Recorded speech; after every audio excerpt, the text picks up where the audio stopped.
resounding message that we do have a crime problem. Blocking this D.C. crime bill keeps things from getting even worse. But a lot more work remains for us to do if we're going to actually reverse the violent crime trend here in America. Not only do jurisdictions across the country need to eliminate soft on crime laws and policies that lead to this catch and release of violent criminals, we need to recognize the vital, positive role that law enforcement officers play in our communities, keeping us safe. The lawlessness and sense of unease that we're witnessing in our nation's capital and in cities across the country indicates that we need more, not less law enforcement. And we need to make certain that tough on crime policies are put in place that will thwart bad actors and will allow law enforcement officers to do their job. This resolution of disapproval has raised the debate on D.C. statehood as well.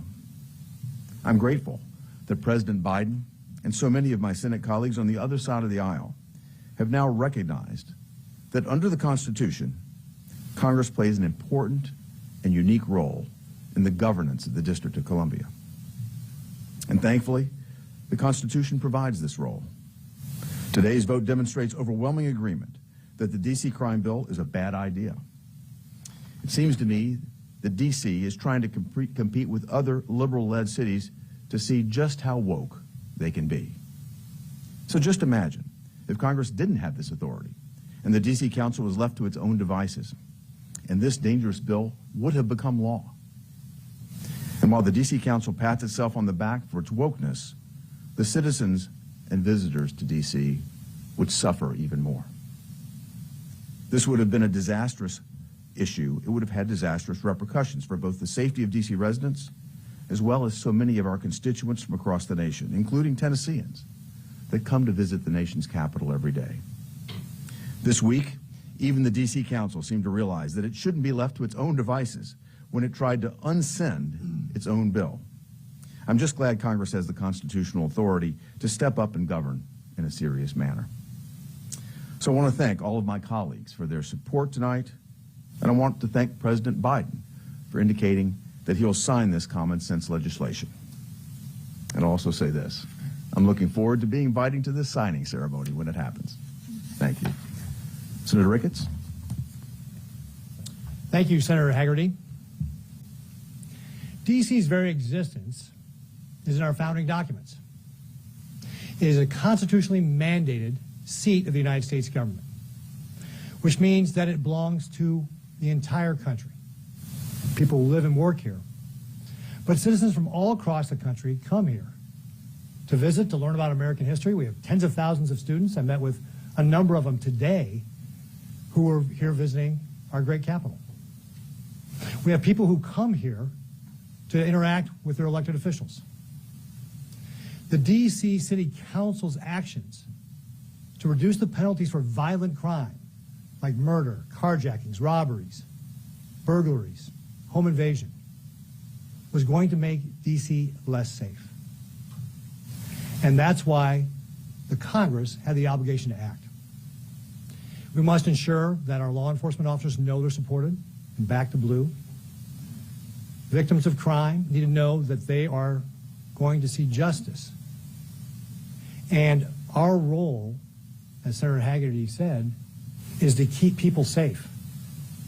And that's what this was about. A less safe D.C. is not a good thing for our country. If D.C. wants to reduce these penalties at a time that crime is rising, you have to ask yourself the question, what are they thinking? They should take a page, rather, from my hometown of Omaha. Omaha has worked with community engagement and the police to reduce our homicide rate over the last couple of years. That's an effective strategy. Now, certainly, criminal justice reform has merit. We did it in Nebraska in 2015. But reducing the penalties on violent crime is not criminal justice reform. That's not it. That's going to lead to less safe communities. And that's why I'm so proud to be a part of Senator Hagerty's effort here to overturn these bad policies. I want to thank Senator Hagerty for him introducing this resolution and for his leadership on this issue.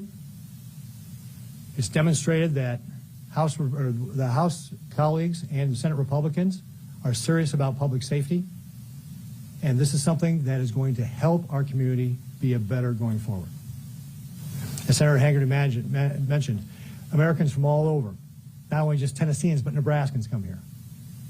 And as governor, I work to keep Nebraskans safe in my home state, and I was pleased to be able to be a part of this effort to keep Nebraskans who travel here safe as well.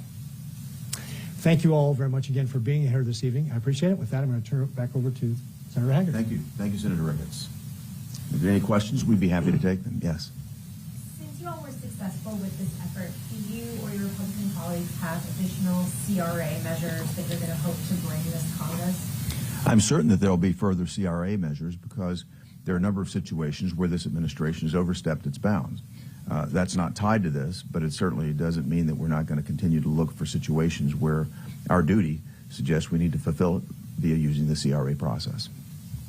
Yes. Senator, I'm curious, if the D.C. City Council and the mayor work together on a new crime bill, obviously it's going to be up to the Senate whether they want to vote a disapproval measure on it.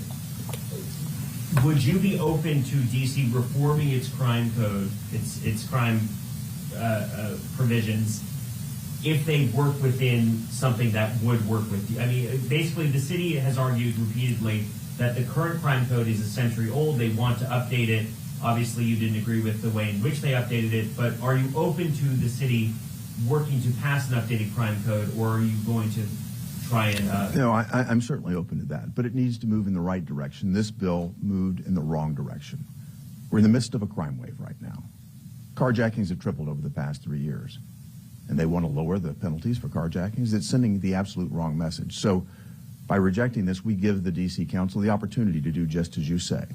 And I look forward to working with the mayor and the council as they think this through and come back with something that I think is a much more that I hope would be a much more responsible take on a situation that has definitely got to be dealt with. We've already got an accelerating crime situation right now. We need to be looking for measures that will deter crime, not incentivize it. Yes. Senator, were you surprised by how many Democrats voted yes on the bill? No, and I've not been surprised from the beginning. I remember at the outset of this process, many people said that President Biden would surely veto this bill. In fact, he indicated that he would early on. But as journalists like yourself and many others questioned me along the process, I said, I think it's going to be very hard for President Biden to veto this bill, given the way crime is unfolding here in the district, given the acceleration here. And I certainly believe that the defund the police movement that was launched back during the 2020 election has not proven to be good for America. If you just ask the people here in the District of Columbia, 72% of the District of Columbia residents are with me on this. They don't approve of this bill. They think it sends the wrong message. Certainly that's the case when you take into account the way the D.C. Police Union looks at this situation, the Fraternal Order of Police, every other law enforcement agency are supportive of this resolution that we have passed tonight. Okay. Well, thank you all very much for being here tonight. Thanks. Sir?